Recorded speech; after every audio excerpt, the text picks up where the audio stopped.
Election commission ఆదేశాల ప్రకారం Noah Nimra 2 colleges దగ్గర కూడా 4 బ్లాక్స్లో ఈ కౌంటింగ్ సెంటర్స్ని మన స్ట్రాంగ్ రూమ్స్గా ఏర్పాటు చేశారు.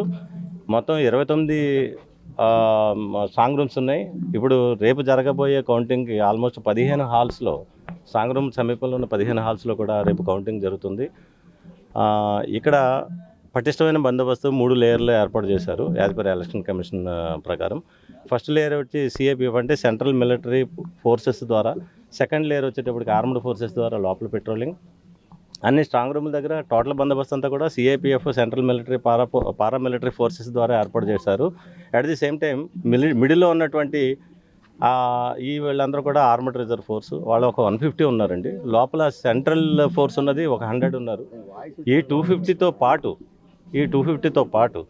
542 members civil police either inside or outside or at the gates, అన్ని చోట్ల కూడా పటిష్టమైన బందోబస్తు ఉంది. ఇక్కడ సుమారు ఇంచుమించు 7 గేట్లు ఉన్నాయి. 7 గేట్ల దగ్గర కూడా పటిష్టమైన guard for the last 15 days, ఆ రోజున స్ట్రాంగ్ రూమ్ పెట్టిన రోజు నుంచి ఈ రోజు వరకు కూడా నిఘా వ్యవస్థ నడుస్తుంది. మొత్తం 4 బ్లాక్లో కూడా 99 సీసీ కెమెరాలు ఉన్నాయి. అంతేకాకుండా బయట ఒక 40 సీసీ కెమెరాలు ప్రతి ఒక్కరిని కూడా వాచ్ చేయడానికి ఉంటుంది. ప్రతి గేట్ దగ్గర కూడా ఫేస్ రికగ్నైజ్డ్ కెమెరాస్ ఉన్నాయి. అంటే సీసీ కెమెరాస్ కూడా ఎఫ్ఆర్సీ ఫెసిలిటీస్ తోటి అక్కడ ఏర్పాటు చేశారు. అట్ ది సేమ్ టైం ఇక్కడ మొత్తం టోటల్గా ఉన్నటువంటి 800 నుంచి ఇంచుమించు 900 వరకు ఈ పోలీసుని చాలా పటిష్టంగా పెట్టి, ఈ అవుటర్ పెరిఫెరల్లో కూడా చుట్టుపక్కల ఒక 2 కిలోమీటర్ల వరకు కూడా రెడ్ జోన్ ప్రకటించడం జరిగింది. ఎవరైనా కానీ ప్రజలందరికీ మేము విజ్ఞప్తి చేసింది, కలెక్టర్ గారి ద్వారా, గౌరవ కమిషనర్ ద్వారా విజ్ఞప్తి చేసింది ఏంటంటే, ఇంట్లో కూర్చుని కూడా టీవీలో అన్నీ కనిపిస్తాయి. బయటికి రోడ్డు మీదకి రావడం వల్ల గ్యాదరింగ్ని మనం ప్రివెంట్ చేయాలని ఎలక్షన్ కమిషన్ ఆదేశాలు. దాని ప్రకారం మీడియా ద్వారా అందరికీ కూడా గతంలోనే చెప్పడం జరిగింది. ఈ ఏజెంట్లు పాస్ లేకుండా ఎవరు రారు. At the same time vehicles parking కూడా నిబంధనలు ఉన్నాయి. ఏ అసెంబ్లీ కాన్స్టిట్యున్సీ వచ్చే వాళ్ళు కూడా ఒక నిబంధనలు ఉన్నాయి. For example Jaggayyapeta and Mylavaram నుంచి వచ్చేటప్పుడు నందిగామ, జగ్గైపేట నుంచి ఒక రూటు హైవే కూడా దిగ్బంధం చేయడం అనేది జరగదు, కానీ హైవేలో కొంతవరకు కొంచెం స్టెరైల్ జోన్ పెట్టడం జరుగుతుంది. చుట్టూ కూడా ఫెన్సింగ్ వైర్లు, కన్సర్ట్ కాయిల్స్ అనేవి ఇంచుమించు 350 కన్సర్ట్ కాయిల్స్ను ఫుల్ ప్రొటెక్షన్ పెట్టుకోవడం జరిగింది. ఈ పటిష్టమైన బందోబస్తు ఉంది. 3 డ్రోన్ కెమెరాల ద్వారా పైనుంచి కూడా నిఘా వ్యవస్థని ఫాలో చేయడం, ఎవ్రీథింగ్ మైన్యూట్గా ప్రతి కెమెరాలో కూడా ఎవ్రీ పర్సన్ ఐడెంటిటీ రికగ్నైజ్ చేసుకోవడానికి అవకాశం ఉంది. లోపలికి వచ్చేటప్పుడు కూడా కలెక్టర్ గారు కానీ, సిపి గారు కానీ వాళ్ళు ఇచ్చినటువంటి ప్రకటనల ప్రకారం ఎవరు పడితే వాళ్ళకి లోపలికి వచ్చేదానికి అవకాశం లేకుండా ఉంది. ఏజెంట్లు కానీ, చీఫ్ ఏజెంట్లు కానీ, క్యాండిడేట్స్ తప్ప ఇతరులు కూడా లోపలికి రాకుండా విజ్ఞాపనలు చేయడం జరిగింది.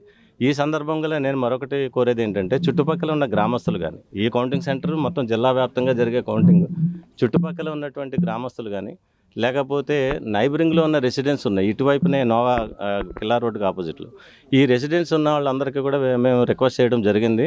ఎవరిని కూడా అవుట్ సైడర్స్ని దయచేసి లోపలికి అలో చేయొద్దు. 144 సెక్షన్ ఉంది, 30 పోలీస్ యాక్ట్ ఉంది, దాన్ని పటిష్టంగా అమలు చేయడం జరుగుతుంది. ఈ సందర్భంగా బయట ఉన్నటువంటి రెసిడెన్స్లో ఎవరో చుట్టాలు బంధువులను చేరితే కనుక కార్యకర్తలు కానీ, యాక్టివిస్టులు కానీ, పొలిటికల్ యాక్టివిస్టులు ఎవరైనా కానీ సందర్భం లేకుండా, అవసరం లేకుండా కనుక చేరితే వాళ్ళ మీద చాలా తీవ్రమైన కఠిన చర్యలు తీసుకుంటారు. ఎలక్షన్ ఏజెంట్లకి అందరికీ కూడా గతంలో కూడా చెప్పడం జరిగింది. పొలిటికల్ మీటింగ్ కూడా పెట్టి అందరికీ కూడా క్యాండిడేట్లకి, ఏజెంట్లకు చెప్పడం జరిగింది. ఎవరైనా సరే ఏజెంట్లు, మీరు ఎలా అయినా సరే మీ డ్యూటీ మీరు నిర్వహించాలే తప్ప అక్కడ మీరు అడగవచ్చు, క్వశ్చన్ చేయటం, దానికి సమాధానం ఆ రోజు చెప్తారు. అక్కడ సమాధానం చెప్పే యంత్రాంగం ఉంది. కాకపోతే ఆర్గ్యుమెంట్ వెర్బల్గా ఎక్కువ చేసుకోవటం, పక్కనున్న వాడితో ఫ్రిక్షన్ పెట్టుకోవటం, ఏ చిన్న అలజడి కనీసం వెర్బల్ ఆర్గ్యుమెంట్ మించి కనుక అతిగా ప్రవర్తిస్తే ఇమ్మీడియట్గా బయటకు తీసుకొచ్చి మేము చాలా కఠినంగా చర్యలు తీసుకుంటాం. ఎందుకంటే ఎలక్షన్ కమిషన్ ఆదేశాల ప్రకారం అందరు సెంటిమెంట్స్ అక్కడ ఉన్నాయి, అందరు ఎమోషన్స్ ఉన్నాయి, ప్రతి ఒక్కరు కూడా ఓటింగ్ చేశారు కాబట్టి అందరూ వాచ్ చేస్తున్నారు. ఇలాంటి సందర్భంలో ఏజెంట్లు చాలా క్రమశిక్షణగా ఉండాలని మేము మరీ కోరుకుంటున్నాం. క్రమశిక్షణ లేకపోతే మీరు ఇచ్చారు కదా, మేము అందరూ కూడా వెళ్ళొచ్చనే ఉద్దేశంతో ఇక్కడికి వచ్చి కూర్చొని ఇక్కడ కనుక అల్లర్లు కనుక క్రియేట్ చేస్తే చాలా కఠినమైన చర్యలు తీసుకుంటారు. దాంట్లో ఏం మొహటం లేదు. ఎందుకంటే ఎలక్షన్ కమిషన్ ఆదేశాలు ఇంప్లిమెంట్ చేయడం మా బాధ్యత. ఫండమెంటల్గా మీరు ఏజెంట్గా వచ్చింది మీరు అబ్జర్వ్ చేయడానికి, అక్కడ ఏదైనా ఉంటే రైజ్ చేయడానికి, క్వశ్చన్ చేసుకోవడానికి, బుక్లో ఏమైనా ఉంటే దాంట్లో రాసుకోవచ్చు. You can raise any kind of the questions, but you are not suppose to create any havoc or the nuisance or the nonsense, everything. మీరు సభ్యతగా, సంస్కారంగా, చక్కగా ఉంటే మాకందరికీ గౌరవంగా ఉంటుంది.